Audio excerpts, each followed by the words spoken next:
Si Cora ay madalas naboboto ng mga kasama. Dati Cora, sometimes she lost her temper. 2 puntos po si Ate Cora, Kuya, dahil sa task po namin, hindi niya minsan ina-accept yung opinion po ng iba. Magdedesisyon kaya siya na alamin ang rason ng mga ito? Ayaw ko po buksan. Kilala ko po yung sarili ko. Alam ko na masasaktan talaga ako. At hindi ko mabilis makakalimutan ang mga tao o yung mga dahilan kung bakit nila ako binoto.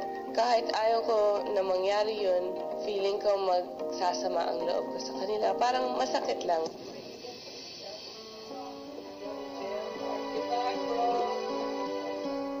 You know, I'm not opening that. There's nothing good gonna come out from that. Maybe it would change how I view people, and I don't want that to happen, so I'm gonna leave that box closed, cool. Whatever I don't know can't hurt me anyway. Bye-bye. Hindi ko po bubuksan yung kahon, Kuya.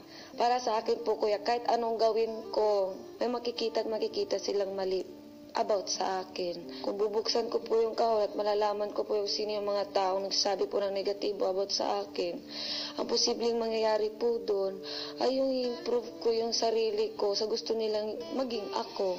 Si Nico ay lagi ring naboboto kaya naman napapasama sa listahan ng nominado ang #voice.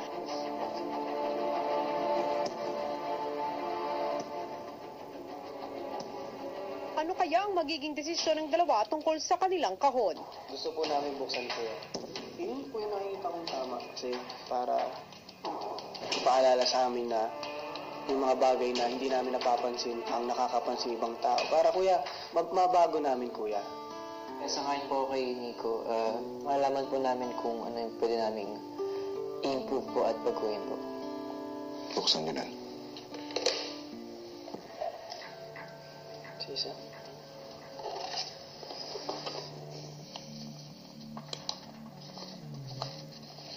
2 points po galing kay Kisses.